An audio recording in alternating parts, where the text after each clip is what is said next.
So good evening, everyone. Welcome to the Faculty of Architecture and this Atmosphere Symposium.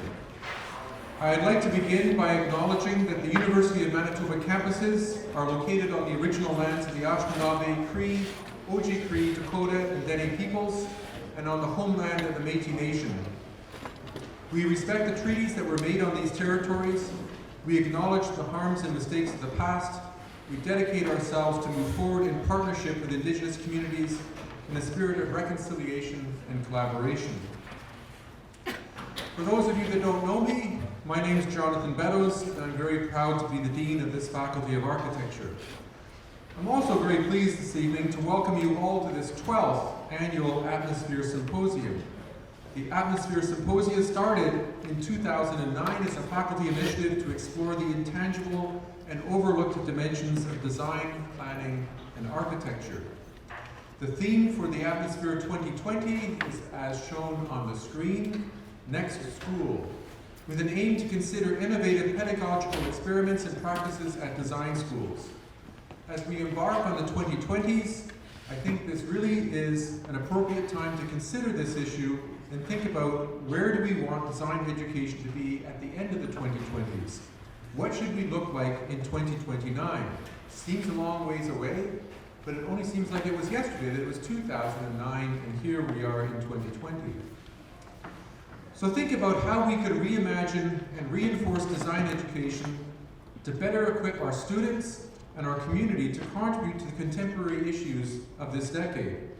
And let's face it, there are lots of contemporary issues that are crying out for designers to make a real and valuable contribution. One such contemporary issue is how to introduce Indigenous design and perspectives into our programs, giving it the respect and recognition that it has always deserved but rarely received. And how do we ensure that every graduate has a clear and full understanding of Indigenous design and perspectives? Even for us here in Manitoba, this is a challenge, and I hope this issue might be one that's a topic of conversation and debate throughout this Atmosphere Symposium.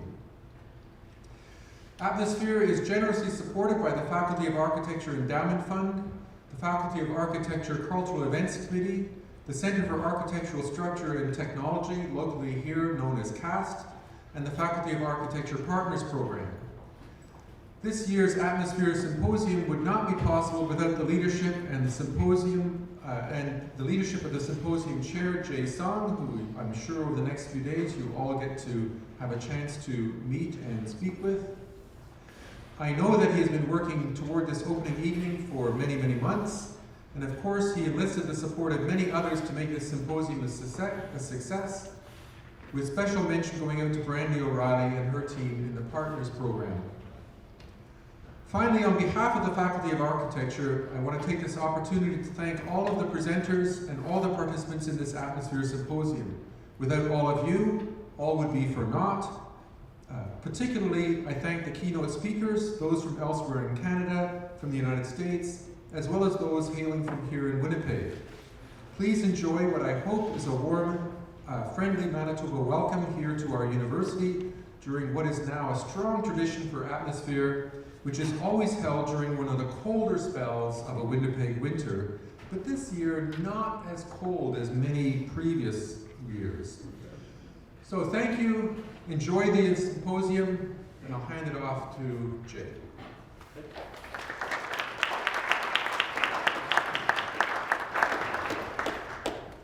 Thanks, Jonathan. Thank you all for joining us this evening. My name is Jason Tron. I'm the teaching member of this faculty in the Environmental Design program, serving as the chair of this symposium entitled Next School.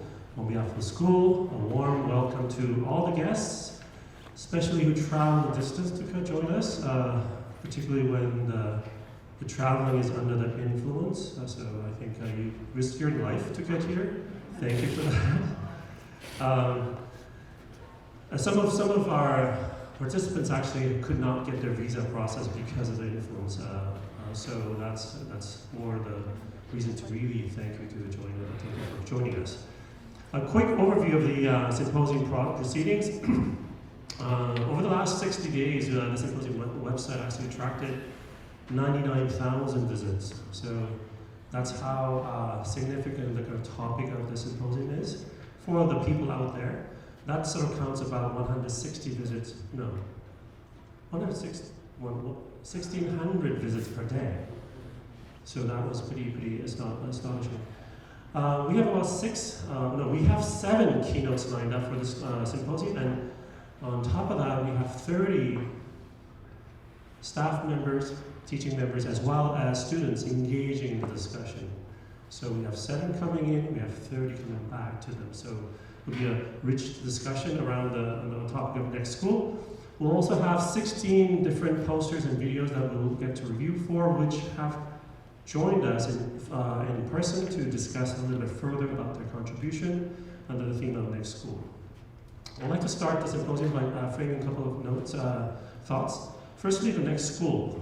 If school is, by its original definition, leisure or taking a break from work, by that definition, I think we can call the symposium, which you all took a break from work, a school of its own.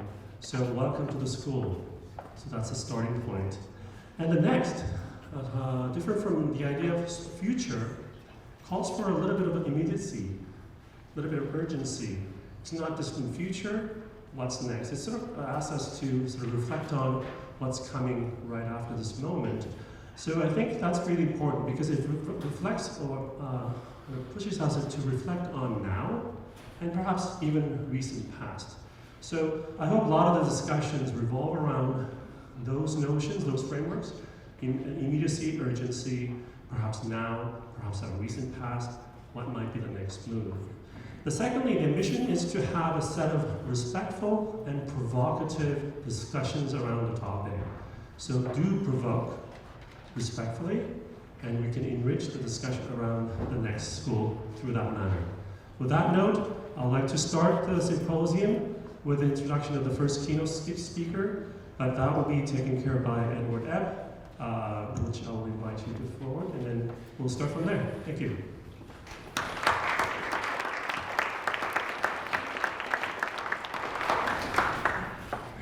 Thank you, Jay.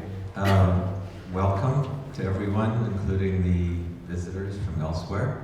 My name is Edward Ebb, and I'm in the teaching faculty of Architecture and Environmental Design. It's my honor to introduce Thomas Fisher to everyone here tonight and to thank him at the outset for enthusiastically accepting our invitation to join us at the symposium. Tom is a professor in the School of Architecture and director of the Minnesota Design Center and former dean of the College of Design at the University of Minnesota. He's a graduate of Cornell University and Case Western Reserve University. Tom has written extensively about architectural design practice and ethics, and is recognized as one of the most published writers on architecture in the United States. He has written over 450 articles in professional journals and major publications, over 50 book chapters and introductions, and 9 books, a few of which I will comment on shortly. In turn, he has also lectured at numerous universities and professional and public conferences throughout North America and around the world.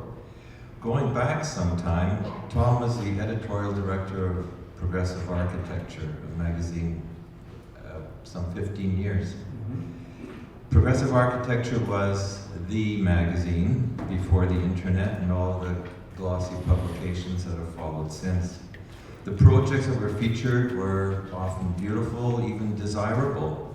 And the architects and designers whose projects were published were often taking risks and positing radical architectural propositions. And these were celebrated in the prestigious PA Annual Awards program. However, the projects were also meaningful and purposeful. Tom, as editor, had a gift for locating works that captured beauty and desire as well as meaning and purpose.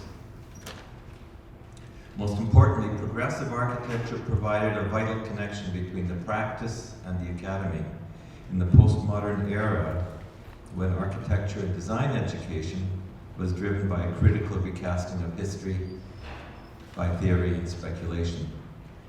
As a dean of the College of Design, Tom sought to create a setting for all of the design disciplines to learn and to benefit from an interdisciplinary design education as well as to make connections with the public and community interests and to advocate professional accountability to society and the environment.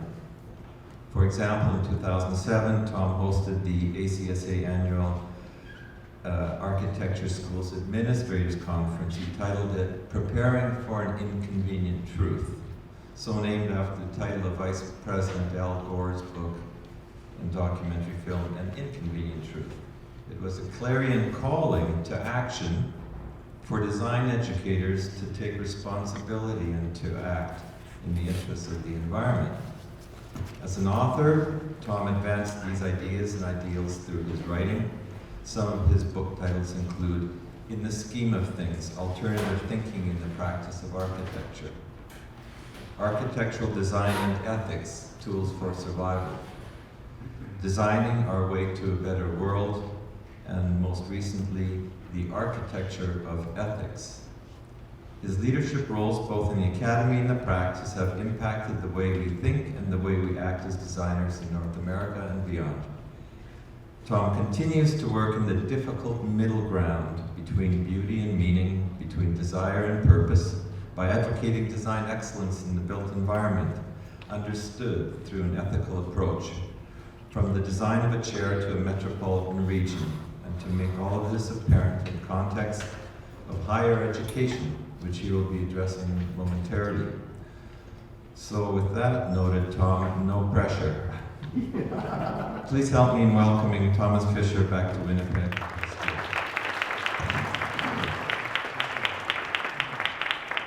Thank you, Ed, for that generous introduction. I too come from a university on Dakota and Anishinaabe land, so good to be here.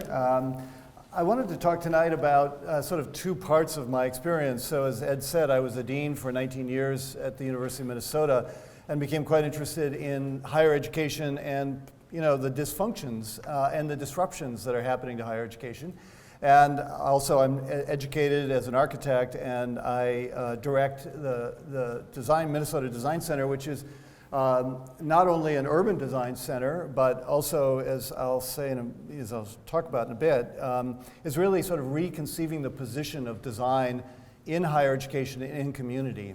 I think 25 years ago, when I went into higher education after editing PA, it was really striking to me how much our design fields were somewhat marginalized in our universities, that we were seen as sort of this kind of creative types over in the side. And one of the things I've noted over that time is how central design has become in higher education. And I want to talk about why that is and what role design education can play in the future of higher education. And just before I do, I just want to talk a little bit about the experiment I'm doing in my center. So after being a dean, I stepped down, took over this center, which had been around for 30-some years, and decided that one of the experiments that we need to think about in higher education is creating platforms. There's a book called The Platform Revolution, which is widely read now in the business world, and it basically argues that any organization that is a gatekeeper, where there's asymmetry of knowledge and a demand for that knowledge, is going to get flattened by platforms. And when I think about what higher education is, we're gatekeepers. We have admissions requirements. In fact, we like to brag about how hard it is to get into higher education, right? There's an asymmetry of knowledge. Professors have knowledge, students are eager for that knowledge, and there's a demand for that knowledge. We live in an information economy, and so students need to get these degrees. And so I think higher education is at a moment of incredible potential disruption. And so the experiment I'm doing in my center is to basically run it like a platform. So I have students, undergrad and grad students in my platform. I have community members. I have architects, landscape architects, a planner. I have a geographer. I have a doctor. I have a lawyer. I have a sociologist. And I think that that is what design is going to look like in this century, that we have got to speak to all these other disciplines. And what's fascinating to me is how interested the doctor and the lawyer are in what we do. And so it's not like they're coming very willingly. They're eager to work with us. And so that, I think, is just a sort of a preface for, I thought I'd just start by just talking about some of the kind of work we do to also give you a sense of how I see design and design education changing. We do a lot of traditional urban design. These are just 3 examples. The upper left is we're doing quite a work with the Mayo Clinic down in Rochester, Minnesota, with their goal of creating the healthiest city on the planet. And so we're not just simply doing design guidelines, we're actually trying to conceive about how you take healthcare that's inside the Mayo Clinic and make the entire city run like the Mayo Clinic. That every decision is about making health the easy, cheap, fun thing to do, rather than what it is in most of our cities, which is the expensive, difficult, inconvenient thing to do. And so here's an example of how urban design is becoming as much strategy design as it is physical design. We're still doing physical design, but it's all part of a larger idea. On the upper right are some of the infrastructure work. We do a lot of green infrastructure work in cities in the upper Midwest where we're linking together ecosystems and creating habitat corridors and trying to sort of make essentially intact microecologies within the city that also has social purpose. And so what we are interested in is not just doing the right thing environmentally, but trying to bring communities along through that process so that they see how their neighborhood is connected to larger ecosystems. So everything that they send down the drain in their house or that goes down the drain in their curb and gutter in their street, they know where it's going and what the impact is. And then finally, we do quite a bit of work in communities of color, in underserved communities. On the lower part of this image was a project we've been doing with the Vietnamese community in St. Paul. We work in the Hmong community, the African American community, where, again, we use design processes to engage communities to talk about their future. To me, one of the great skills that everyone in this room is learning as students and what we teach as faculty is really to envision alternative futures. So we learn technical things, we learn how to put buildings together and keep water out, and those are all important. But what we're really doing is we're one of the few disciplines in the university that has a rigorous process to envision alternative futures. And at a moment when there is a lot of disruption and a lot of change happening, that is a skill set that is in high demand, not only inside universities, but in cities, in counties, in governments at all levels, in nonprofits, and what have you. I also want to talk about the fact that we're also doing a lot of urban design in rural areas. I think Canada struggles with this in the same way the US. In fact, I think it's a global issue of the rapid urbanization of populations and the rural communities which are increasingly struggling. As agriculture has become industrialized, rural communities are finding that the economic base upon which they were dependent is changing. And what we are often find ourselves doing is actually working with communities to strategize about a whole new economic base for their community. So we will, for example, in Wabasha, which is a small town on the Mississippi River in the upper right, was a community that has lost a lot of population. However, the U.S. Army Corps of Engineers comes through, dredges the Mississippi River, and says, we have a lot of river dredge that we want to give you. What do you want us to do with it? So the town saw that as a problem, and we said, so wait a minute, the U.S. government is willing to give you all of this land, all this material, and they'll dump it anywhere you want for free?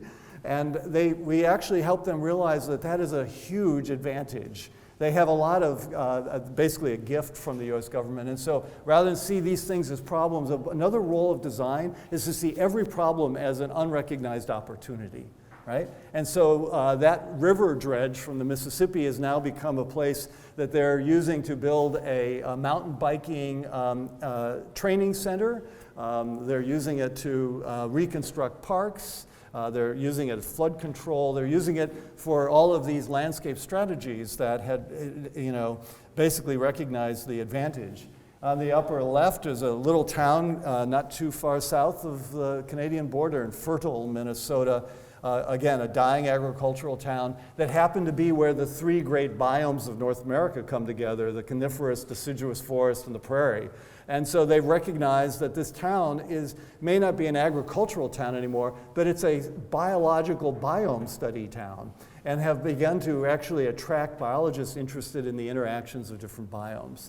You know, the little town on the bottom there is one of many small communities where they were a small town. A lot of people were commuting to Rochester to the Mayo Clinic, had odd hours because they were working in the hospital. They had incredible childcare problems. They also had an elderly population, and we basically worked with them to turn the population of the town into a large child care process. So the elderly watch the kids of the parents while they're off at the hospital working odd hours. And so they basically, how do you turn a small, formerly agricultural community into a family-friendly community for people? And so, you know, I want to talk about these things because I actually think in all this we're still thinking and working like designers. And they're coming to us because we're offering something that no other discipline can offer them, which is to think strategically about the assets they have and how they can construct a new future for themselves. Now, in all of these cases, there is physical planning that also goes on. So we've also helped them figure out where to put, you know, the land, how to restructure their towns so that childcare is safe. So we're, you know, showing them, you know, child-friendly road designs and things like that. So design does get to the physical, but frequently I think the future of design education starts with the strategic. And if we don't have strategies, and if we don't start with ideas, no amount of physical planning is going to address the real needs of people.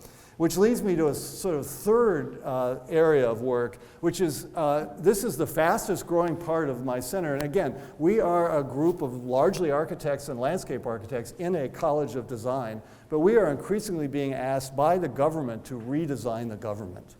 So on the left, for example, we're working with a project funded by the government to look at people living in group homes and giving people the choice in who they live with. The American system was quite oppressive for adults in group homes, didn't give people choice, they were assigned homes.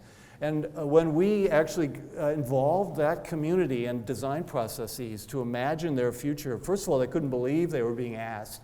And secondly, they came up with all kinds of new sorts of ideas that we're prototyping right now. In this little project down in the lower right, architecturally, nothing to look, nothing sort of adventuresome at all. That was very much on purpose. So we have a large homeless problem in the United States. We have a government that's basically withdrawn from supporting the homeless. And so what we do in our center is we hack systems. We find cracks in the system in order to move through it creatively to find new solutions. So in the United States, there's this law that was actually put in place by evangelical churches that basically says that if a church is meeting its mission, it can ignore zoning. And so this was to protect conservative churches, but what we realized is like, wait a minute, you mean you can build homeless communities on church property and zoning can't say anything about that? And it turns out that that's right. And so now we are building a network of temples, synagogues, and churches in the upper Midwest, showing them how these churches, we've developed a design manual. It's like an IKEA manual. There's no language. And we made it super simple, so somebody can go to Home Depot or the local home products and build one of these for about $10,000 US over a weekend. And it's part of a community first effort where we realized as we talked and worked with the homeless community, rather than seeing them as deficient, we recognized that they had incredible knowledge that we had to learn from. And what we learned from them is that it wasn't only that they lacked a house, they felt like they lacked community. And so what we've done is we've actually said that you can't just build one house for somebody, you have to maintain their community. And so it's a community first model. So we are building these community settlements of 12 to 16 houses around a common house where they not only can live in their community, but the churches are having them be in production of these houses so that the homeless build the houses that they not only live with, but they build houses that then they sell. And then the sales proceeds are supporting their community. So they're basically getting employment as well as a community and a place to live, and zoning can't touch them. Now, that's a compressed story of a 3-year project, but again, I mention it because it's sort of the preface to what I want to talk about with higher education, which is I think that's design thinking, I think that's design action, and the end product may not be architecturally significant, but I think the system that we've come up with is as inventive as any form that we have made. Right? And so I would encourage all of us to think that design is a way of conceiving the world and seeing opportunities, and that some of what we do is quite architecturally interesting, but to be recognized that sometimes in some places a little Thoreauvian hut might be the appropriate architectural response to a really creative solution. We've been doing this, we have a whole other project with the medical community, unlike your country, which is much wiser than our country. In so many ways, we have a completely dysfunctional medical system, and yet we've figured out how to use the US Medicaid system to pay for housing for the homeless. We got them to recognize that I was in a meeting with all of the federal Medicaid payers, and they said, well, we're Medicaid, we don't pay for housing. And so I said, well, let's have a conversation about what a hospital is. A hospital houses a lot of people. I mean, basically, I said, you pay for patient rooms. They said, yes. So what if we thought of these as remote patient rooms? And they said, well, yeah, we'd pay for that. And so, quite literally, you can find the cracks in the system, then you move through. So we're now building a lot of these with the medical community. So anyway, that gives you a sense of the kind of range of things we're doing in my center in this platform that is, I think, really enriched by the fact that it's an open platform of students and practitioners, community members of all ages. I mean, our ages span from 18, and I have some affiliates who are in their 80s. And I also think that that is part of the future of higher education. This ability to dip in and out of higher education over your entire life. As your interests change, we need to have permeable, open ways of both teaching as well as learning from those who are in the community and in the trenches. So with that, I think let me then move to sort of the way in which I actually think design can make a contribution to higher ed and how I've been thinking about it recently. I mean, you're probably all familiar with IDEO's kind of 5-step design process, and I won't go into it too much other than to say that I actually think that one of the needs for design education is to be much more explicit about the epistemology of design. Because we tend to think that you hire a designer when you need a thing, a building, a landscape, a city. And what increasingly I'm finding is what we're really valued for is this process, this method, which we tend to not talk about. It's kind of implicit in design studio. We still judge our work by the outcome, by the design, without thinking about it. So why did we make that decision? And what were the other decisions you could have made? What kind of empathetic research did you do at the front end to try to understand what the real problem is? I've been writing recently quite a bit about the fact that what we have done in the modern era is solve a lot of the wrong problems beautifully. That we don't step back to say, what is the real issue here? I mean, it seems to me, for example, that the first question every architect and landscape architect needs and product designer needs to ask is, do you need something at all, right? It's like a surgeon, the first thing they do is to cut you open. They try to figure out if there's a way to cure your illness without cutting you open, right? And so our work has to be to empathetically understand what the real problem is, and then reframe the problem. The other value proposition that we bring is the fact that we not only don't take the problem as defined as the given, but we say, okay, let's reframe it. That example I used of remote patient rooms that Medicaid will pay for, right? The idea that it's actually the community that people want more than a house when you're homeless. Those are all efforts to reframe what the problem is. This idea of ideating, of generating a lot of ideas, rapid prototyping and testing, and also some ideas about how this can work in higher ed, because this, I would argue, is exactly, the process by which higher ed is going to reform itself.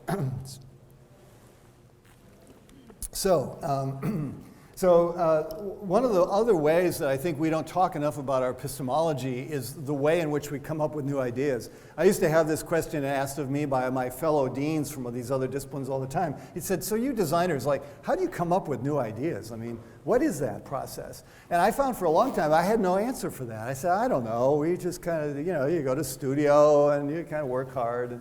And so I decided several years ago, I'm going to stop answering that way. I'm going to actually try to figure it out. And so there's a whole literature on the way in which innovation occurs through analogy and metaphor.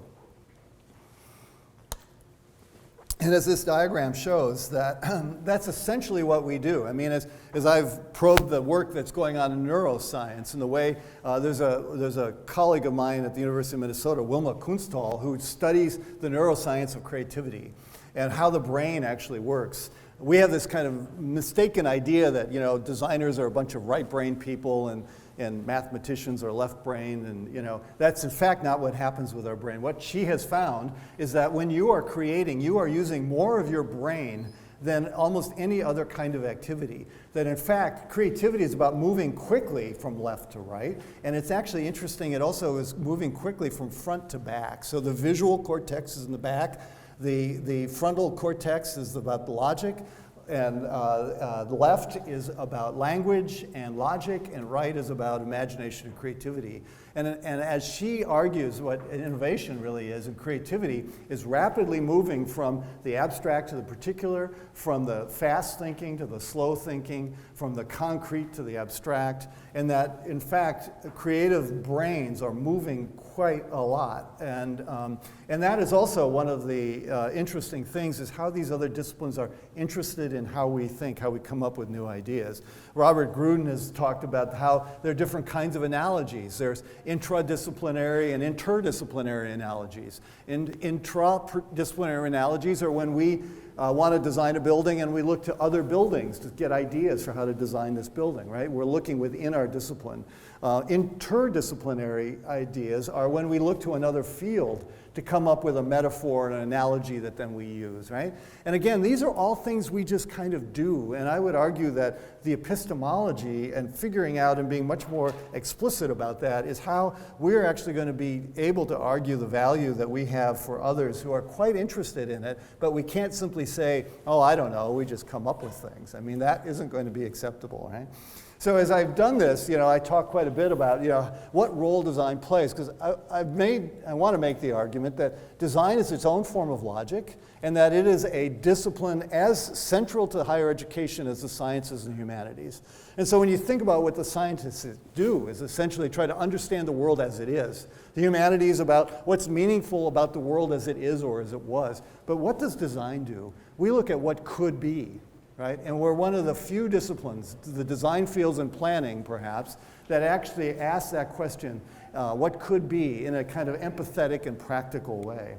And the way in which we work through a kind of branching method and then this rapid prototyping. And I sort of show my students how the design thought process occurs, because it is not only looping, but there are moments when you have to step back in order to go forward. There are moments when you have to diverge in order to converge. And what's so disorienting about this form of education, as probably everybody in this room knows, is it's really disturbing when you're running out of time and you're actually taking a few steps backwards, right? But that's the only way you're going to go forward, right? And so I think that this idea of diagramming our thought process and explaining it in ways that other disciplines understand, I think is a helpful tool as we think about the application of design to an institution like higher education. How design also relates to analytical and critical thinking. The idea that while we depend on these other forms of thinking, the analysis and the interrogative methods of other two, that I would argue that design is essentially a kind of logic that is called abduction.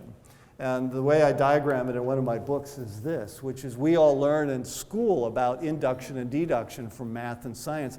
We don't learn very much about the third form of logic that Aristotle talked about, which is this idea of abduction, which is the very way in which design works, which is it's not necessarily linear in its logic, it's actually connecting things that seem to be disconnected. So those analogies that I talked about, that what design does and what you're all learning in a school like this is how to connect things rapidly, many of which have no connection, but that some of which, when you do connect them, lead to innovation. And so, again, being clear about the logic of design is an important way to help explain it and think about it in a context of higher education. Okay, so let me drill down a little more. That's sort of the epistemological part of my talk, the way in which we actually think but don't often talk enough about that. So what about higher ed, and what role can higher ed play? I mean, this is one of several quotes I could have put up on the screen. There is a lot of conversation going on in higher ed around the world, basically, that higher ed is a design problem. For design schools like yours and like mine, this is an opportunity for us to step into that conversation in a way that I think can be quite useful and productive. So why redesign higher education?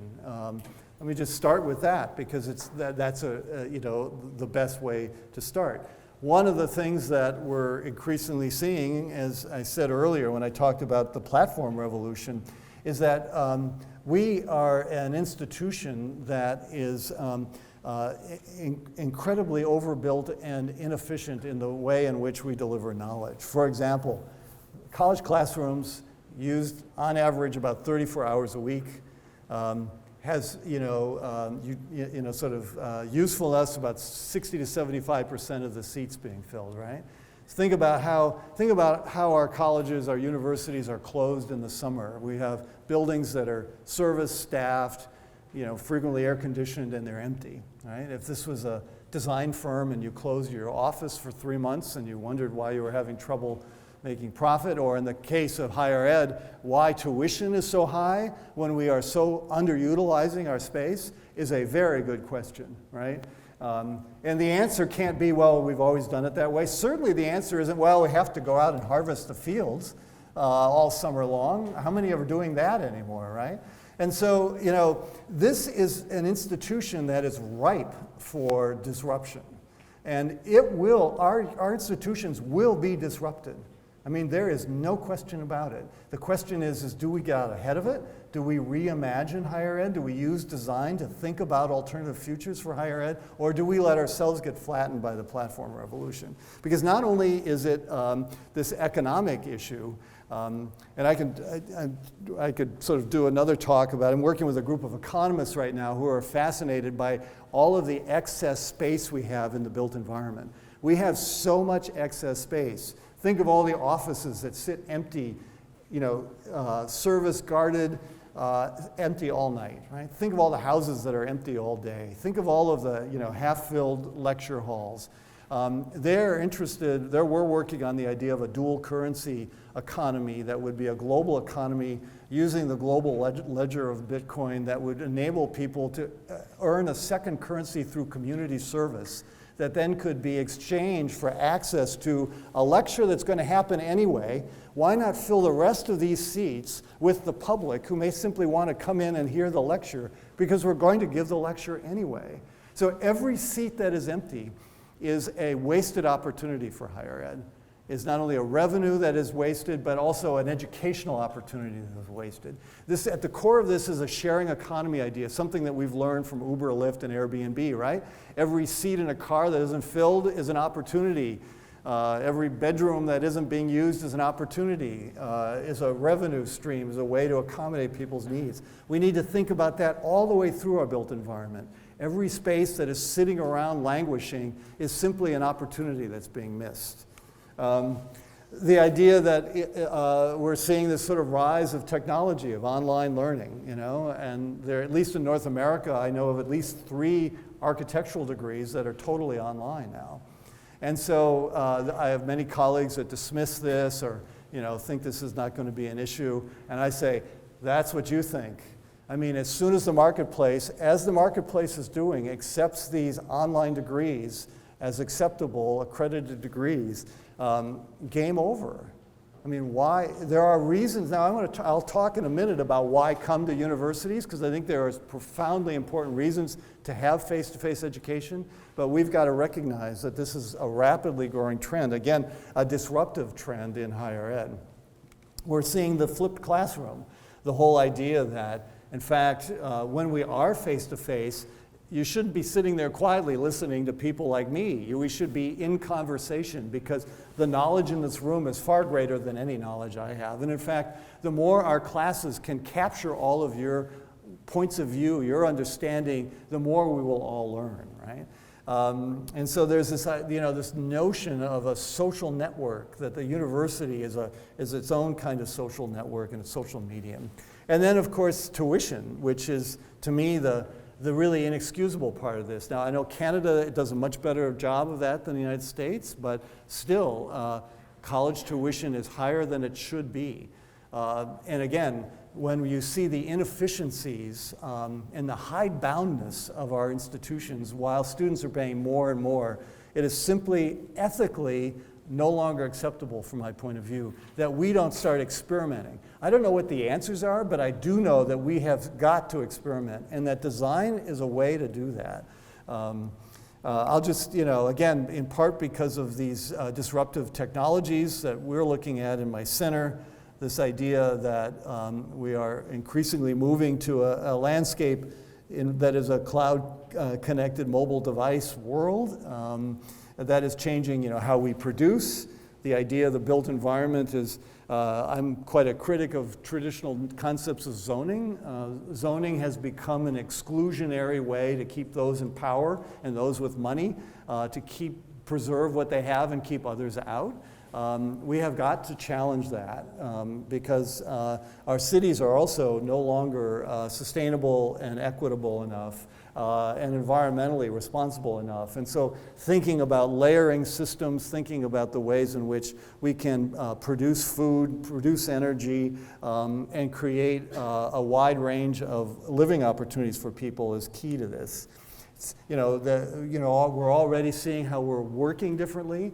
The very idea that I think it's true in Canada as much as the US, half of the small businesses come out of people's homes. So what is a home anymore? It's also an office, right? It's a production facility. So zoning and the ideas we have about residential, commercial, industrial are 20th century ideas that we keep holding on to, even though the reality of life in the digital age is completely different. And these are all incredible opportunities for the design community. What does it mean to create the kind of spaces that allow people to decide how they want to use it? Why should we care about whether you live, work, or make something in that space? Now, granted, there's safety issues, but assuming that you can keep people safe, what role does the government have to tell us how we should occupy space? And again, an opportunity for the design community to envision new kinds of spaces that allow for that kind of economic activity to happen, changing how we work. And then changing how we learn. When you begin to, one of the things that's really striking, and I'm sure it's happening in Canada too, but when I go into a K-12 system and I see how increasingly K-12 schools are being arranged, higher ed is behind on this. We still have too many lecture halls. We're not creating essentially schools that are sort of co-working spaces.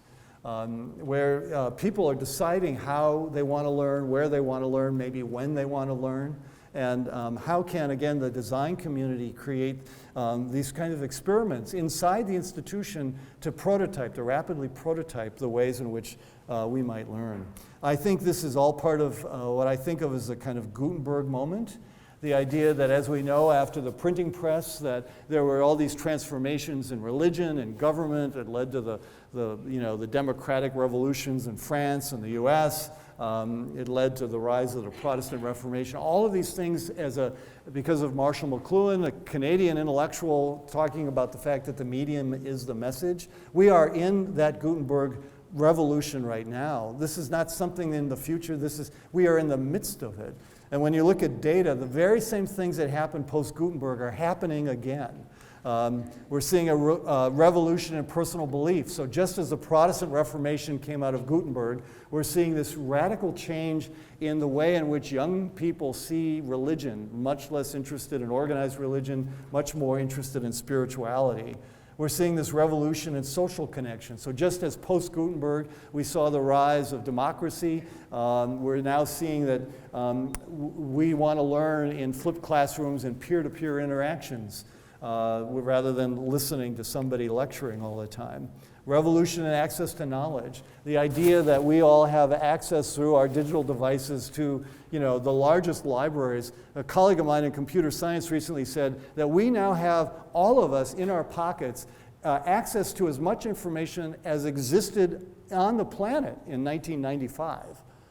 Right? So we have quite literally put the whole world in our hands. You can't have a medium change like that without profound cultural changes, right? Meanwhile, we continue to operate as if somehow you come to the university to get information. This has completely disrupted the role of higher ed. We can't give information fast enough and accurately enough to compete with these things. So why come to higher ed? Why come to a campus?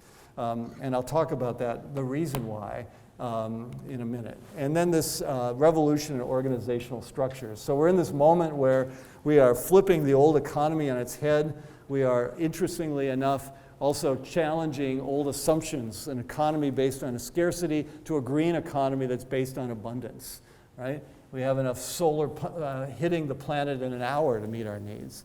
And by the way, there is a lot of resistance to this. And in fact, if you come to my country, you will see a lot of old 70-year-old white men who are completely resisting to this. And I'll talk in a minute about why that's happening. But I want to make the argument that it doesn't matter anymore, that these are transformations happening in culture that happen anyway. No amount of political opposition can stop that.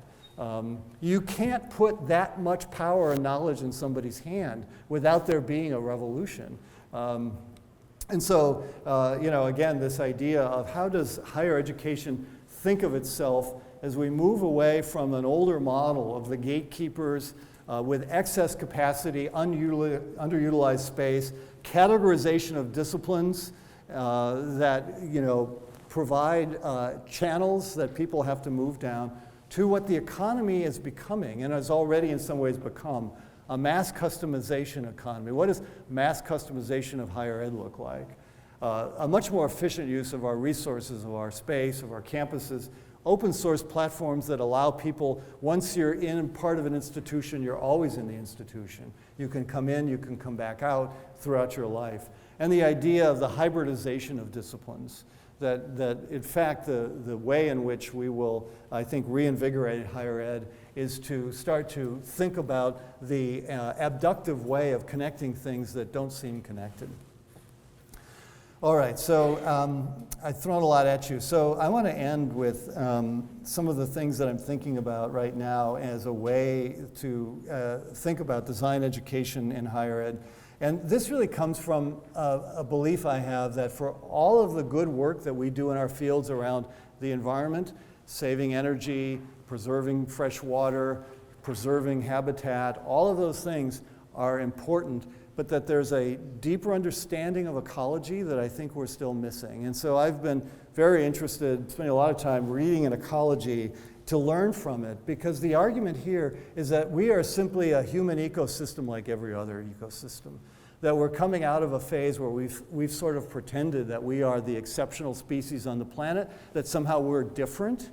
And I think the only argument that we can make, given what we see happening in the world, is that is a myth, and that we are an ecosystem like every other, and that we are in fact going through the same kind of ecosystem cycles that every other species goes through. So the first idea I want to talk about is panarchy, an idea that comes out of ecology through a group of ecologists who have studied how ecosystems rise and fall, and that basically all ecosystems work on a figure 8.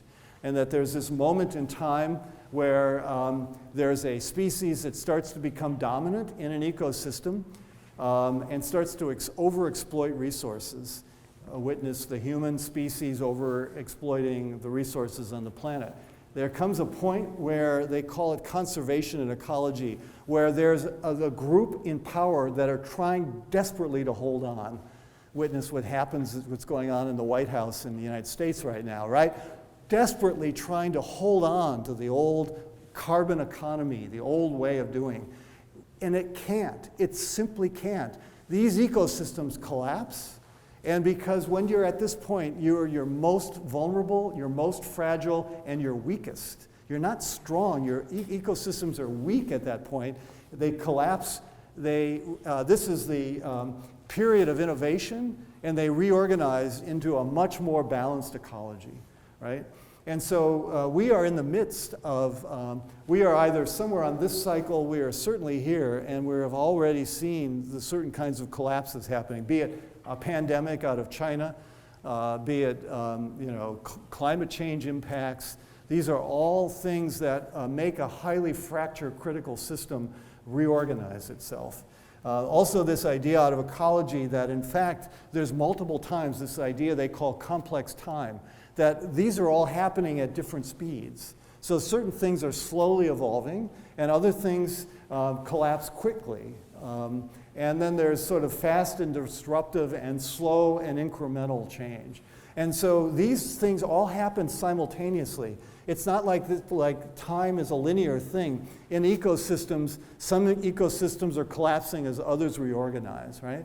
And so part of this from a design point of view is to understand where a community is and where an institution is, where is an organization.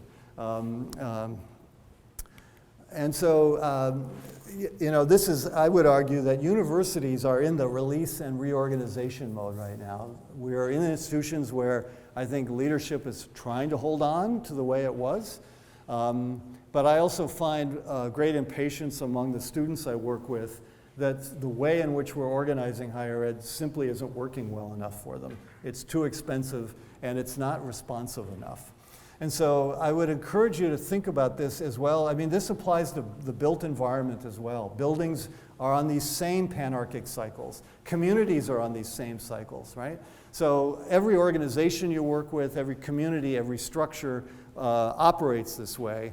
And trying to understand where it is and what role we can play. Is it in an innovation phase? Is it in a reorganization phase? Is it an extraction phase, or is it a conservation phase? Another idea out of ecology is this idea of the holon, and the idea of the university as a holarchy.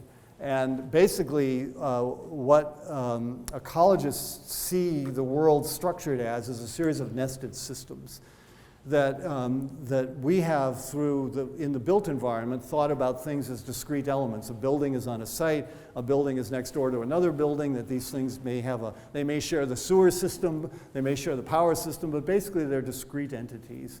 And so we've organized the world and we've organized zoning so that you've got residential here, commercial here. The natural world is not organized that way. And I would argue that until we start to organize ourselves the way the natural world is organized, we cannot sustain ourselves. That is an unsustainable system because nature is organized as a set of Russian dolls.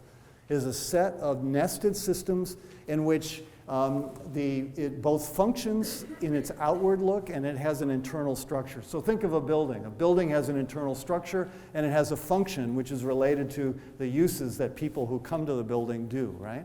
And in nature works the same way. Every layer in the holarchy has a structure and a function. But what ecologists study is how changes in function change the structure.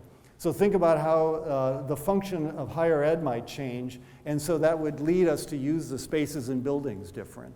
Again, this is one of the lessons for me, is the fact that we've got to design facilities that are much more flexible and accommodating because the function of higher ed is changing, and so the structure, the way we use space has got to change.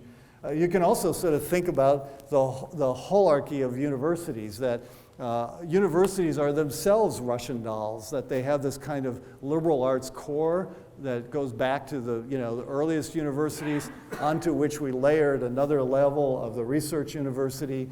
And there's now a lot of talk about what's the next level. There's a sense that there's a 21st century university emerging. We don't know what it's called. I put the flipped university. I don't know if that's right.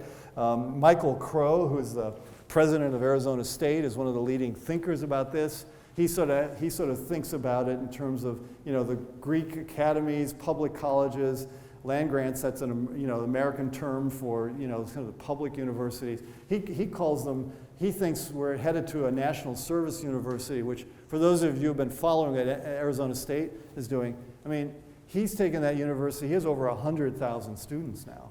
I mean, he's basically said the university should be accessible to everybody, that we should stop being gatekeepers, that the university should be this platform that everybody has access to, and that we have to mass customize our education to allow that to happen. You know, he also, again, he draws it in the same kind of holarchic way, realizing that these things are nested in each other. And then a final concept, which you know, is from ecology, is to learn the notion of complex adaptive systems, that universities are and have been in their various points in their past emergent systems. And I would argue that this is what design does, that the design process is about looking at complex relationships out of which emerges responses to that solve problems in new ways with information coming in and out and feedback loops, both positive and negative. And you certainly see this in the history of architecture. I mean, here's Cedric Price's Fun Palace, the idea that buildings are really these you know, territories with which people reinvent uses all the time, that they are in fact these highly flexible adaptive systems, and the idea of the university as an ongoing experiment. I mean, one of the ideas that I've pitched, I don't think our university has quite accepted the idea yet, is that idea of the summer as being the space of experimentation. Quite literally, I think we should be running alternative universities all summer long, where we engage in pedagogical experiments and self-consciously test them. And that what's been interesting is I have a group of colleagues that are quite interested in this. They want designers in all of those activities because they realize that design methods are how we can do those experiments, rapidly prototype them, test them, and report out. And so if universities are not constantly trying to disrupt themselves to envision a new structure and do experiments on our structure, we do experiments all the time in our laboratories, but we never experiment on the structure of the institution itself. And that is one of the great missing pieces, and the only way that I think we're going to, in fact, achieve what I think is the reason why you come to universities. I'll end with this image. I used to edit a journal out of Cambridge, England, the University of Cambridge. And one of the things about universities is that for as you know, critical as I am of higher ed, it is also one of the most resilient institutions on the planet. Universities like this have been around since the Middle Ages. And so universities have proven that they can reinvent themselves. And my argument here is that we're in another one of those moments that if we don't, we're going to get reinvented by outside forces, by force. And so it would be better for us to internally begin to do that kind of experiments. And the reason why universities have been resilient is that they've allowed for a lot of freedom and innovation at the local level. There's another idea, a final idea out of ecology I'll end with, which is the idea of patch ecologies. Healthy ecologies are really a set of patch ecologies that are rising, falling, failing, reorganizing, thriving, all at the same time and over complex time. And that has been the model of higher ed historically, where there's a lot of freedom at the local level and a lot of empowerment and agency on the part of faculty and students to reinvent themselves. I think we're in a moment in time where we've come through a lot of processes that have made universities more rigid and inflexible, and that the future university has got to be one in which we come to campuses and in face-to-face interactions reinvent our future. So with that, I think I'll stop and look forward to the conversation. Thank you for listening.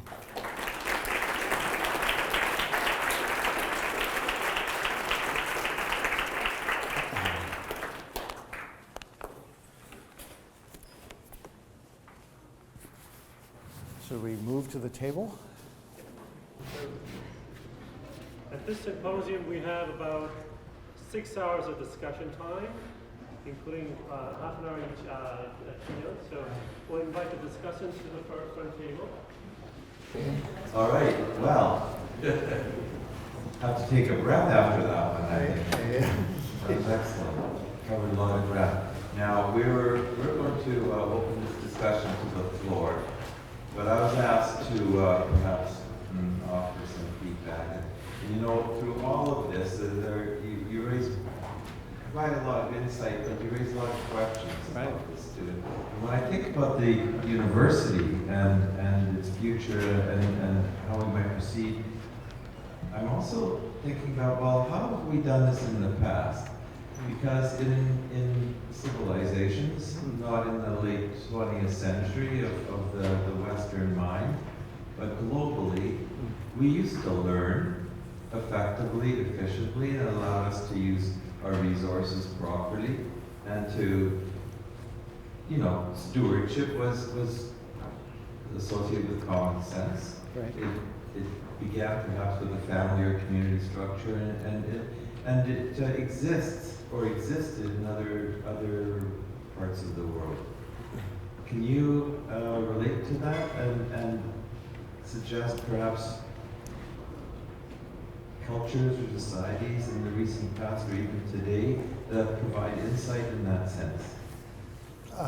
Yeah, I don't have an answer necessarily, but I do think the history of higher education is one in which it's been willing, sometimes forced, to experiment on itself. And we have had several models of higher ed, right? And you know, I do think that, for example, there's a very good reason in the digital online world to come to campuses. But I think that the role that you'll come to campuses for is about serendipitous interactions, about conversations, basically about everything that you can't do online. I teach one of my classes nomadically. We move around campus. And I do that because I want other people to eavesdrop on my classes, and I actually want people who have nothing to do with my courses to participate. Because that's why you come to campus, is you have an experience that you've never had before. So I do think that we have lots of opportunities to experiment. No dean or department head is telling me I can't move my class around campus. And so part of this is giving all of us agency to just try things and see how they work, as we used to. I mean, Cambridge and Oxford started, you know, basically with a bunch of people meeting in coffee houses. They built the colleges because so many students wanted to come have coffee with the faculty that they needed to house them. I mean, they didn't start with some big highfalutin idea. And they were emergent, they were complex adaptive systems.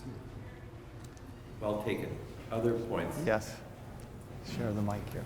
I think there's something to be said about the accessibility of higher education, like you insinuated, like using the word agency is essentially giving the students their individual capacity to engage in those casual interactions and like have that interdisciplinary conversation.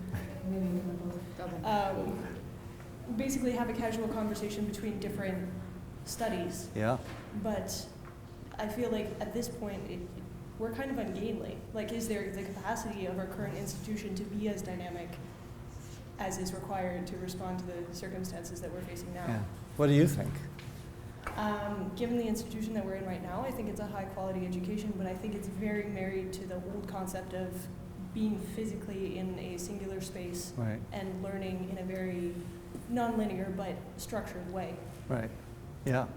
Yeah, and I'm going to add to that by saying, I still think there's this, like, even though we try to break the hierarchy of the power element of, like, the teacher and the student, I think it's still there, and it's still something that we, like, are always aware of, even if, like, you have, like, an instructor who's like, yeah, you know, buddy, but it's like, we still know that there's still that hierarchy, so I think it would be interesting to try to see how we can, like, kind of break the boundaries of that without it being, like, too broken, if that makes sense. Sure. Yeah. Yeah. No, I agree. I mean, there still is a power differential in higher ed, right? And but you know, we have to be aware of that and potentially work against that, right? And so. You know, I think that, you know, I said something, I teach urban design even though I'm trained as an architect. And the reason I teach urban design is not just because I like cities and it's been something I've worked on for a long time, but because the freedom it offers. In my college, it's one of the only non-accredited programs. Architecture is accredited, landscape architecture is accredited, planning is accredited, but they leave urban design alone.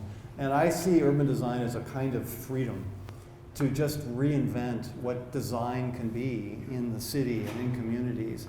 And I hope it's never accredited, because while there's some advantages of accreditation, which I don't dispute, I just came off in the US, the NAB board, so, you know, but although we just are rewriting accreditations accreditation standards in the US to basically create a lot of freedom.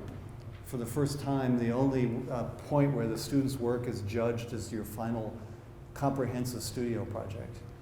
You know, and we trust the students and the faculty to do a good job, and we're not going to sort of judge all that other stuff. So part of this is loosening accreditation to allow for more institutions to have the freedom to invent. So. Is it primarily graduate? Yeah, ours is an MArch program. But it applies to, you know, the NAB applies to Bachelor of Architecture programs too. So it's undergrad as well. Yeah. I could take the mic, but Richard is holding the mic for the audience, and we'd like to involve the audience, so please raise your hand. And I have a question. Oh, well, there we go. Yeah. Appreciate your discussion related to the Panarchy. My question has to do with how do we recognize where we are in the cycle? Mm-hmm. And how do we engage, or do you have thoughts on how we engage in slowing that down, speeding it up, or Yeah. messing with the things? Yeah. That's a good question. I think that it's a little hard to know when you're in the midst of something. You frequently don't know when a system has collapsed until after it's sort of partway there, and you realize, wow, the world's different, right?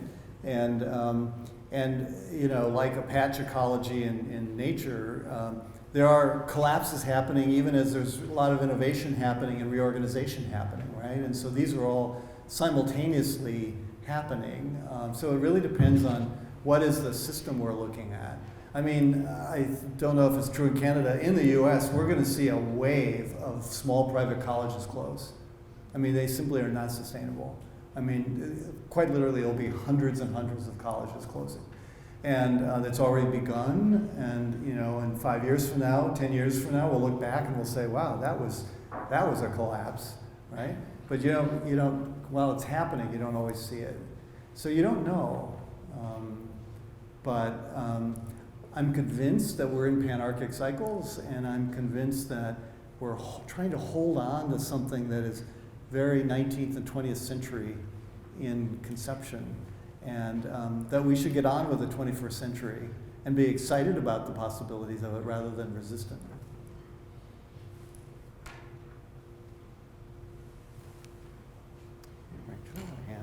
Okay. So you were saying how you like to take your students like throughout the, The campus, and yeah. everything. Well, actually, I don't know if this relates to that, but do you think university is necessary then, and like being great is like absolutely a must?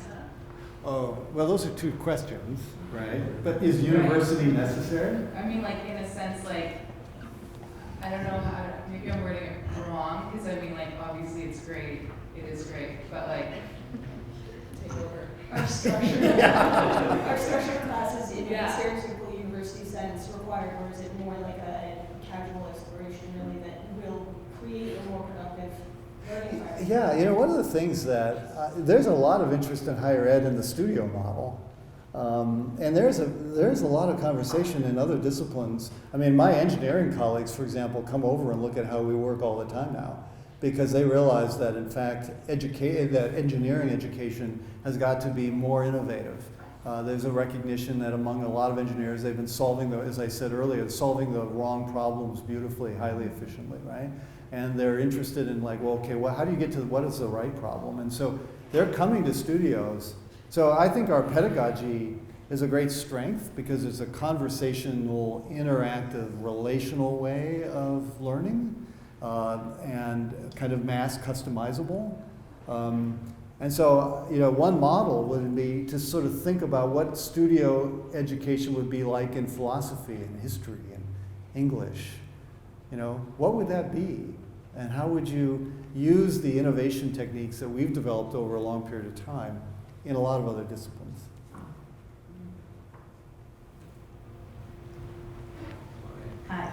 Okay, I was really interested in what you were talking at the beginning about.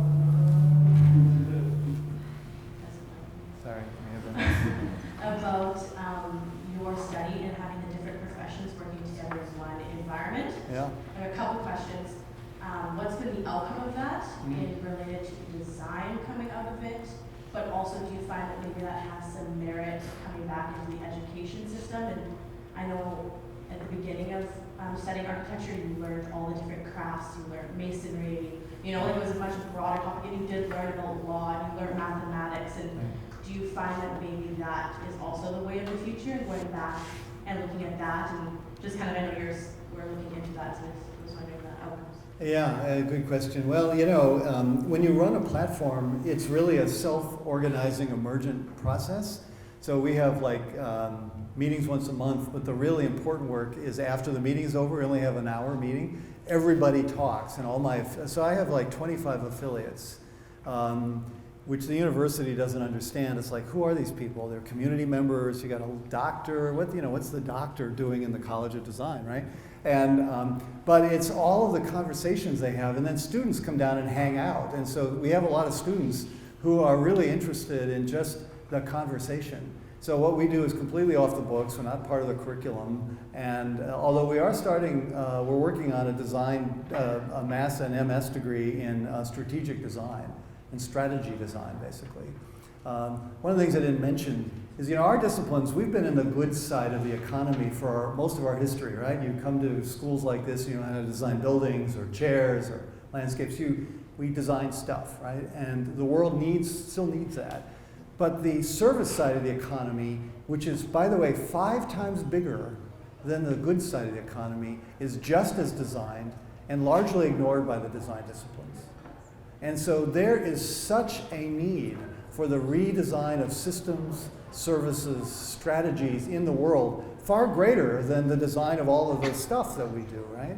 And so a lot of the conversations we've been having recently is, so for example, with the doctors, we've started a redesign process of the healthcare system. And it has physical implications. Hospitals may change. We're working in a project in an African-American community right now where we're reimagining the clinic, and what we hear when we actually talk to people is that, why can't medical services be delivered to me? Why do I have to go to this clinic, go into a room where there's a lot of other sick people? Why do I have to come to you? Why don't you come to me? I'm in an on-demand economy. I can download my e-books from Amazon. I can I get my food delivered to my house. Why can't I get healthcare delivered to our house? And so, those are the kind of wild ideas that come out of this kind of mixing of lots of disciplines that happens on a platform. And so this is how I think higher ed plays such an important role, and why it's so important to come physically to campus. Because you can't have those kind of serendipitous kinds of conversations online. It only happens when you get in a room and you stimulate each other to think differently. And out of that comes research projects, so that spins off research projects. We also have been spinning off nonprofits. So all of our homeless work was so successful, we started into housing production, and finally the university said, wait a minute, you guys can't be like a housing production facility. You need to spin that off. So one of the PhD students has spun off one of them, and she's now the executive director of this nonprofit. And the doctor is spinning off the other one, and he's leading that. And so this is what, to me, the future of higher ed, very entrepreneurial, very much about empowering students to start to transform the world, not even waiting till you graduate. Gabrielle Claudus, who's running this nonprofit, she hasn't gotten her PhD yet. She's still in school, and she's already revolutionizing housing for the homeless, right? We need to empower students to be able to start that transformation while you're here. We can't wait. We don't have enough time on these issues to wait. Hello. You talked about urban design, or you talked about hoping urban design will never be accredited.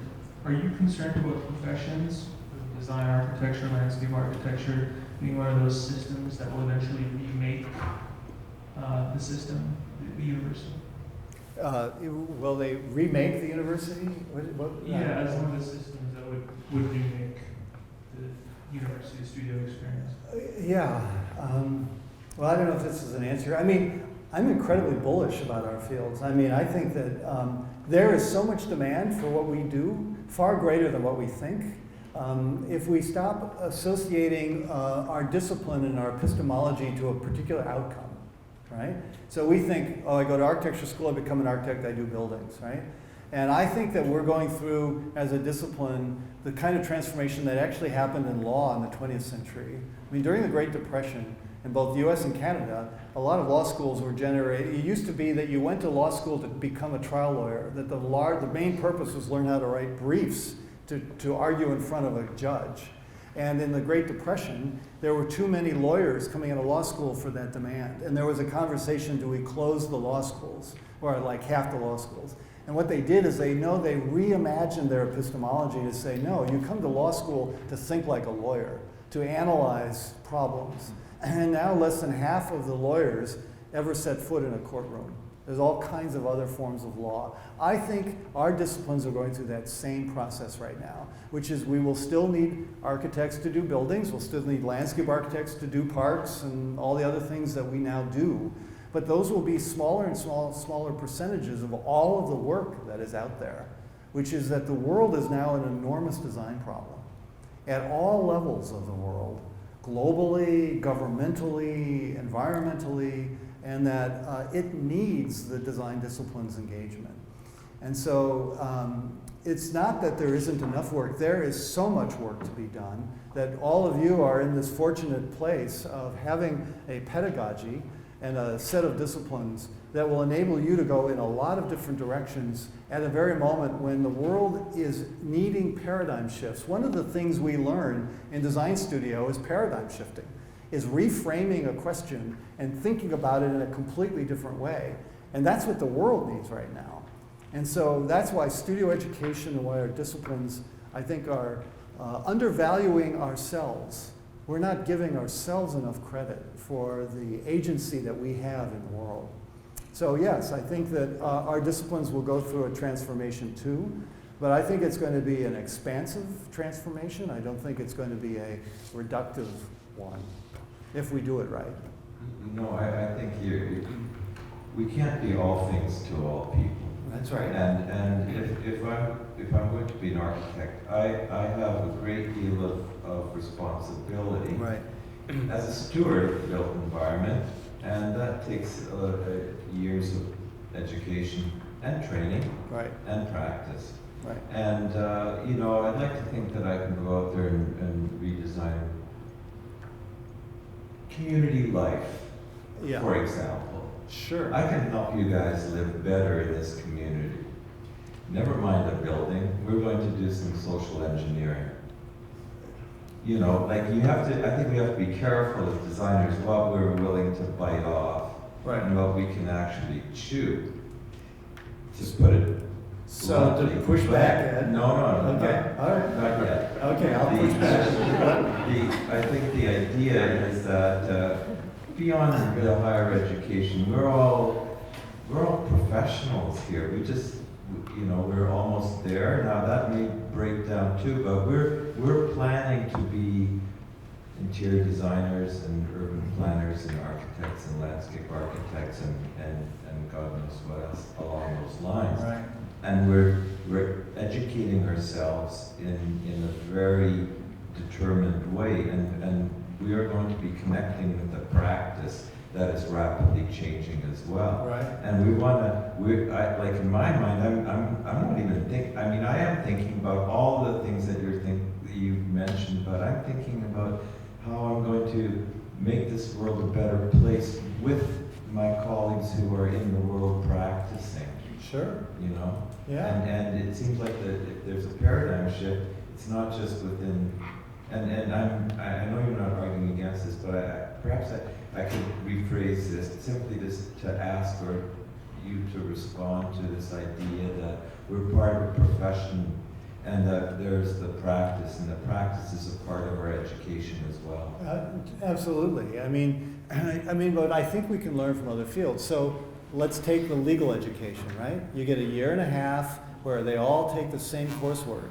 And then you become a trial lawyer, you become an environmental lawyer, you become a corporate lawyer, you become, In other words, they have more of a mass customized form of education, right? So why don't we think about that? In other words, I think that the demands of the world are such, I'm saying everybody can't be all things to all people, right? But I'm making the argument that in the same way that trial law and tort law is a track in law where a lot of people go down, I would make the argument that building design will be a track in architecture that a lot of people will go down because there's still the need for a lot of buildings. Totally fine. But that doesn't mean that there aren't all these other tracks, so that the world is actually demanding of us that we would be foolish not to go down, right? And it's not about being all things to all people, because what the core is our thought process. In the same way that lawyers define them by legal thinking, I'm making an argument that we define ourselves by design thinking, and that there are multiple paths, and we will still be specialized, but there are many more paths open to us than what our current education now acknowledges. So, but I totally agree. I mean, this is not fuzzy, feel-good, hey, we'll just solve the problems of the world. I'm not talking about that. Because I think if we're actually rigorous about our epistemology, it is a rigorous logical epistemology. And part of this is recognizing that that may be as important to teach as how you keep water out of the building and how you put a wall assembly together. That's important, but so is the epistemology, and we don't give that nearly enough credit or attention. And I think that that's what the world is asking of us.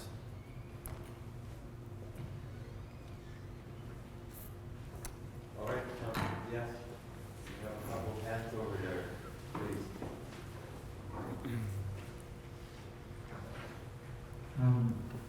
It's very relevant, very interesting the way you approach the word design, but I have a profound, let's say, doubt about the equation, equating creative processes with the word design, and calling everything design. And I wonder if it is not exactly the other way around. Mm-hmm. That if in the professions of design, we need to learn more about creative processes, and not that the others need to know about design. Yeah. Because the process of the poet, who's not a designer, strictly speaking, is precisely that. His metaphor is connecting, his analogy, and it has been in neurophenomenology being studied that creative processes, yes, they proceed this way. Yeah. But I have never seen that equated with the word design, which is unfortunately very associated with the call to the object and the act of the hand and the qualities of the object itself and so on. Right. So it's very relevant, but we may be speaking about the opposite, about bringing closer the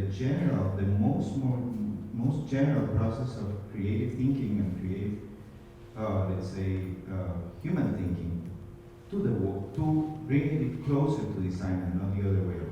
Oh, yeah, I mean, that's an interesting point, and I agree with it. I mean, there's obviously a lot of other disciplines that are creative, right? And so when I was talking about the neuroscience of creativity, Wilma Kunsthal does look at a wide range of creative acts, not just what designers do. I mean, I think in universities, for example, there's often this mistaken idea that somehow you designers, and we'll put you in with the art department. And I've had as a dean, they tried to do that at my university. I said, well, it's true, we use some of the same media, but design is fundamentally a different thing than the fine arts. I mean, design has function in it, for example. It has a different role in the world. And that's why I brought up the idea of hold-ons. I mean, I think that what's interesting to me about hold-ons is that they're particularly relevant to the design world, which is every hold-on has a function and a structure. Now, you could argue a poem has a function and a structure too, that's true. But to me, what we are constantly dealing with in the visual spatial world as designers is how does something function and what is it made of? How do we structure it to meet that function? And that seems obvious, but what's interesting about hold-ons is the idea that it sort of looks at the fact that at different levels, a change in function changes all of the structures further down the hierarchy, right? So let's say the economy changes and we now need a different kind of function out of an organization. that will change the internal structure of the institution, the organization, how the space is used, and what have you. We see this in our cities all the time, right? We had industrial zones that worked for the 19th century economy. That economy's gone, and now we turn them into lofts, and we all live in old 19th century industrial lofts, right? Same structure, the function has changed because the economy changed around it, right? So this is constantly happening in the built environment. We just don't think about it in the same kind of way that really what it is an ecological process. That we're just a species on this planet like any other species, and we are going through the same cycles and the same functional, structural kinds of changes.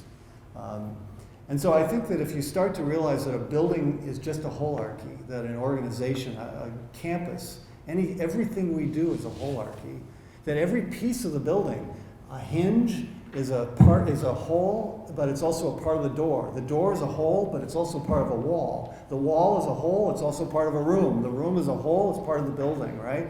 Everything we design is a set of these nested systems, and they exist in space and they exist in time. And we don't think about them that way. We just, I got to buy a hinge, I got to put a door in. We don't think that that hinge has part of a life. Where did that material come from? How did it get here? What's it going to do next? Can I design that door so I can reuse that hinge? Can I reuse that door? What's that door's life? Where did that material come from? How was it made? I mean, all of these are design issues. So every decision we make in a building is part of these long ecological streams that I would argue are just as designed as the building itself. And that if we see that as a part of our design responsibility, then we can begin to have an impact on, well, how are materials mined? What is the cost of the transportation to get here? Can we recharge a local economy and make hinges locally? Take the Jane Jacobs idea of local economy. Why are we shipping hinges from Europe? Why don't we make them here in Winnipeg, right? Those are all design questions. And those are all avenues for us to think and to have agency in the world.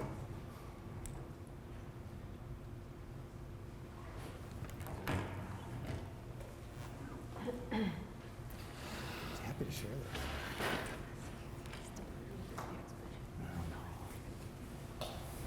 Hi, so you've talked about different disciplines and a deeper understanding of ecology, but I've also noticed that there's a problem that there's a lack of understanding the environment and the business and economic side of universities, and that there is a great impact on big corporations on the environment, but that's not really talked about in that side of the university. Mm-hmm. Yeah, so your question is, how would you frame that as a question? I guess just, I don't really know.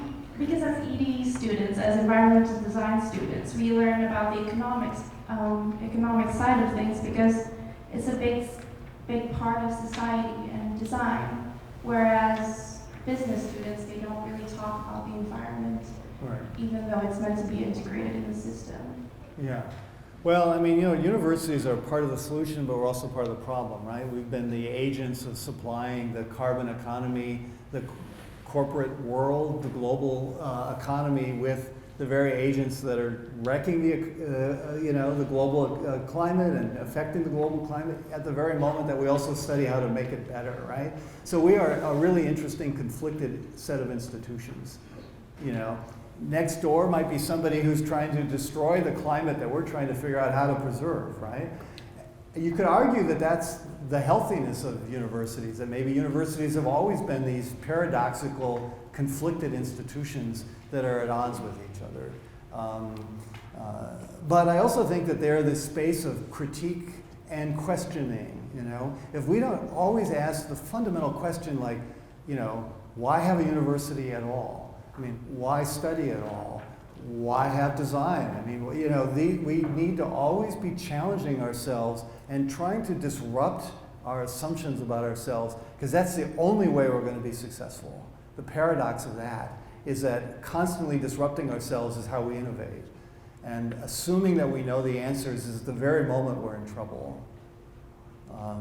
And so, you know, by the way, I mean, I do think there's a scale issue. Another thing that we learn in design is scale, and I think there's a misunderstanding of this. I mean, it's, I think, true of Canada. It's certainly true of the U.S., which the big political debate of the 20th century in the U.S. was between two parties, one of which represented big government and one of which represented big business, right? And I would argue that the problem in the 21st century is bigness.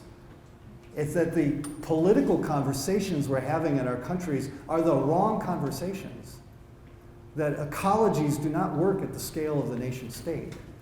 And I would argue that we have got to think about the ways we organize ourselves in the way the natural world is organized, in a much more localized patch way. And that I think the question of the nation state is itself an issue we should talk about. I certainly feel this in the US, which is, we have stuff going on in Washington, D.C., which is, you know, hostile to what we're trying to do in Minnesota. I mean, you know, we're trying to, you know, make an ecology better, and we've got a president that wants to burn coal, you know? I mean, it's just insane. And so it's like, well, wait a minute. Why do we care about that? I mean, how can we have agency? I mean, Jane Jacobs' idea of the future economy is that it's a city-based region economy. And she wrote about that as far back as the mid-60s. And I think she was right. I think that that's the economy that we're working in. That Winnipeg is in Canada, but Winnipeg is competing with, you know, not only Vancouver and Toronto, but you're competing with Atlanta and Frankfurt, Germany, and we're competing as city-based regions. And the reason why I found Jacobs' economic idea so persuasive is that's more at the scale at which ecologies work. And so we could see in the 21st century the breaking up of nation states.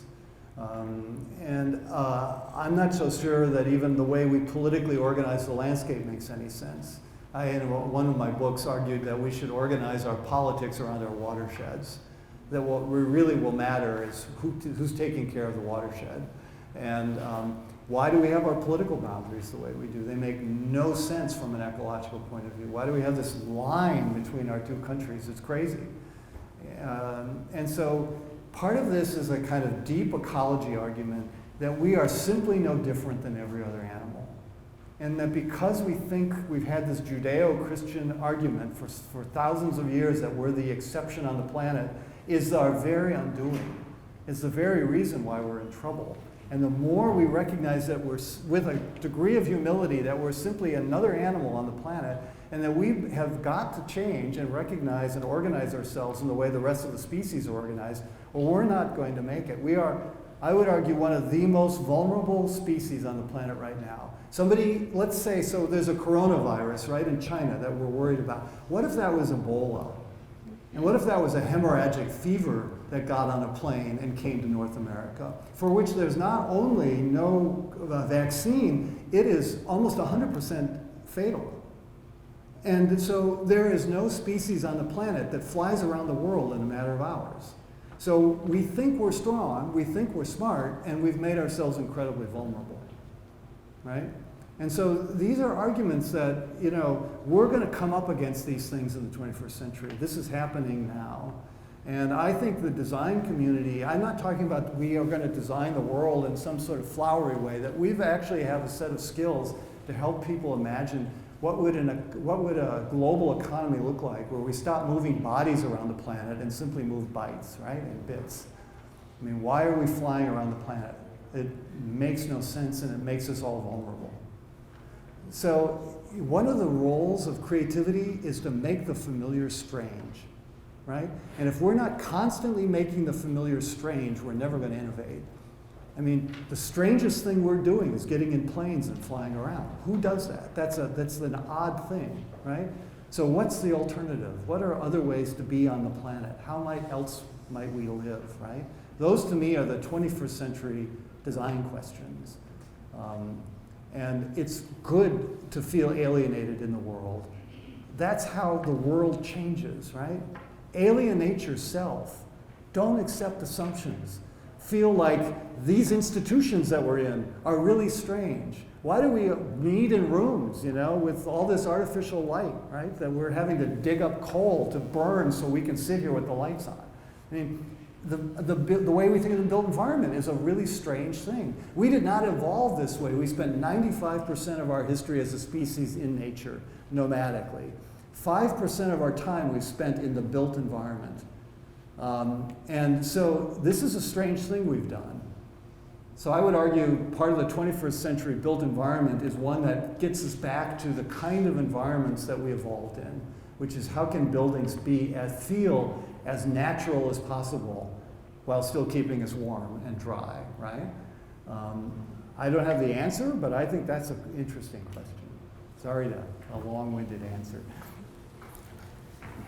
I think it's great, and it's a fascinating conversation. I'm sitting here thinking we've had the conversation before. You know, these are not new ideas. Actually, you know, Lisa just presented on Monday history of campuses in Canada since 1967 and used Marshall McLuhan's ideas. And, you know, the classroom without walls. Right. And I'm still, on one level, I'm still hearing you're arguing for things that have been argued for a long time, and some of them have succeeded and some of them don't. And I don't think my position is I don't feel we should be in an either or position, and I really object to the kind of polemic of new old, generally speaking. So but I guess to ask a question, when I hear, I think it's really neat to hear about how you've gone on from your role as dean for a long time, and very productive as an academic as well, publishing a lot of books, you know, old style books. Oh yeah. And I guess they're digital too now. But at any rate, you've gone on to this design center, and when you describe that, I think it does overlap with the university, and a lot of things. Obviously, you know, universities are porous boundaries, and that's very important to reject the cliche of the ivory tower, which is not true, and I don't think ever has been, but it's a perception problem that maybe universities need to work on. But is it really the case, and I think that's the question you're invited to talk to about the next school, but is it really the case that we need to revolutionize and disrupt universities which already host such conversations and in my view are always continually disrupting themselves to almost a point of dysfunction, but you all know what I mean. So is it not practice that has to be revolutionized? Is it not corporations that we need to revolutionize? And are we not in fact already suffering from multinational corporations which do not have to care about not so much not national boundaries,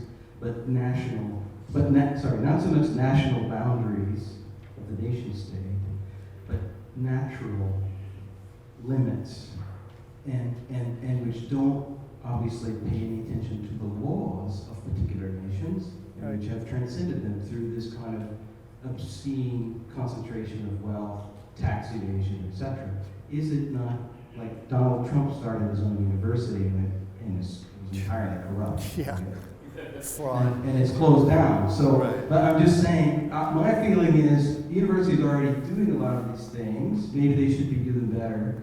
But isn't it corporations, for example, large A&E firms, who should be revolutionized? Yep, absolutely, absolutely. And they will be. I mean, I don't know if you know the work of Jeffrey West at the Santa Fe Institute, but he's tracked the longevity of corporations. They're one of the shortest lived organizations in our world right now. We think they're powerful. They are extremely vulnerable, and they don't last very long. And the only ones that do are the ones that are constantly disrupting themselves. Yeah, I would not buy Exxon stock. So we have a National Science Foundation grant looking at autonomous vehicles. The car companies are moving to electric cars as fast as possible, so don't buy Exxon stock.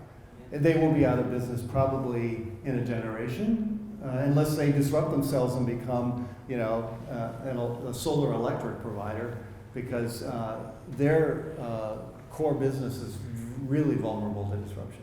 So, you know, you're absolutely right. You know, the big firms, the big corporations, they will be disrupted. But the thing is I guess the point I'm trying to make with universities, is to get out ahead of the disruption. Rather than wait until we're disrupted, is to reimagine ourselves constantly. So you're right, we're in this institution that allows us to talk this way, right? But our structure is medieval, right? We've got tenure, we've got departments, we've got hierarchies, we have provosts, we have presidents, we have org charts. As a dean, I used to, at my university, I always used to ask for my org chart every year. And I would give them this network. I would give them basically a web, and I was like somewhere in the middle, you know, and I had a lot of connections. And they used to get angry at me. It's like, no, we want an org chart. And I said, I don't think of myself that way. I think of the college as a web, and leaders are simply well-connected nodes on a web. And the very fact that you're asking for an org chart means you're thinking about higher education wrong. They stopped asking me after a while. They just said, oh, don't forget it. We don't want to see it. But to me, it's like, why do we think about these hierarchically? I mean, you know, again, the natural world is not organized that way. Why are we organized that way? Why aren't we in a web? We have to think about them so that we know how to disrupt them. Absolutely. No, we have to understand them. And I think Ted's point, well, you made a number, but the contextually as designers, as stewards of the built environment, we recognize that the corporate world, which may have a short shelf life, but they disrupt and damage the world on a scale unforeseen that our grandparents could not have imagined. Right. Because they work within the boundaries of a political system, but they ignore the boundaries of nature. Yep. I.e. watersheds. Right. And so they operate accordingly. And it seems to me that as much as I need to know a color wheel, and I do. No, I mean I do need to know. I mean, and actually I do. Anyway, I need to know more about the Elon Musks, who comes off looking rather slick and cool. But that whole corporate world and the way it operates has a remarkable impact on us. Like, to suggest that we can disrupt, you know, we do have to become more knowledgeable on these matters, I believe, and understand just what the significance is of our actions. Because I think, great, let's look at design and the world in ecological terms. No, that's fine. But, you know, there's an economic order that does not operate on ecological terms. That's right.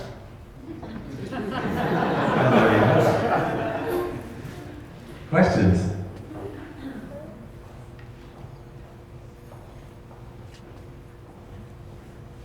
Come on, we must have a shelf life longer than an Exxon. Yeah.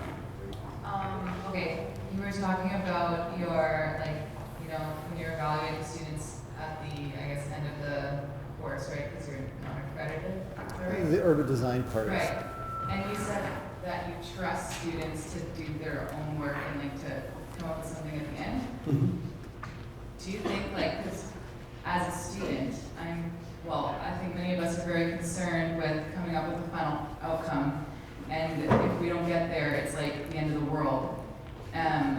But I'm just wondering if, like, do you find that it works, that if you kind of take that, like, focus on this, like, final, like, you know, final outcome, that you still get the same kind of projects that are more successful? Maybe? Sure. I mean, in my urban design classes, I have students work on proposals of their choosing, and some of them don't ever come up with anything that might look like an urban design proposal. I said, you make the argument as to why. I mean, sometimes they come up with strategies and systems, and I said, if you can make a coherent argument as to why that was the right thing to do in this place, I don't really care whether you place the buildings in the streets on this site or not. I mean, that's one way to deal with urban design, but you know, as I think I suggested in the way my center's working, urban design is becoming this incredibly broad set of activities that when you really engage deeply with communities, you know, they don't necessarily need more development. They may need something else. And in fact, you know, I'll say another radical thing, I suppose, is we have too much space already. You know, we are so overbuilt in the world because of policies that basically have for a long time said, you know, this building has to have this function and this building has to have that function, and you can't have different functions. I've been looking at the Japanese zoning methods. Japan has a really interesting zoning policy. Unlike our countries, which are very prescriptive, they basically say that as long as you don't have a nuisance, I mean, you can't build a nuclear power plant in the residential area, right? But as long as you don't have a nuisance like that, we don't care what you do in your buildings. We really don't care. If you want to live in your shop, that's great. You know, if you want to work in your house and make stuff in your house, as long as it's not a nuisance or a health threat, fine. And so Japanese cities are these incredibly diverse, intense places. But you know what's interesting is the price of Japanese housing, like Tokyo, if you look at the price of housing in Tokyo, it has barely budged since 1995. Meanwhile, we have cities like Vancouver and San Francisco and New York and London where, you know, prices of real estate are through the roof. Why are they through the roof? Because of zoning and are prescriptively telling people what they can and can't do in their buildings. And building codes that tell you what you can and can't do. And what gives them the right to do that? And so what we've done is we've wrecked our cities by making them these god-awful places that you have to drive everywhere to have your daily life, right? And we have all this excess space that sits around half empty, absorbing resources. When other countries have simply said, no, we're going to let you figure out how you want to live. And when you actually let people figure out how to live, they live in many more efficient, resource-effective ways, and they actually create better cities as a result as well. So we can learn from other cultures that challenge our assumptions that have created the places that we've created here in North America. Anyway. Okay. Tom, thank you. Yeah, thanks for listening. Thank you folks. for Good questions. Well, okay, that's well, then I'll talk.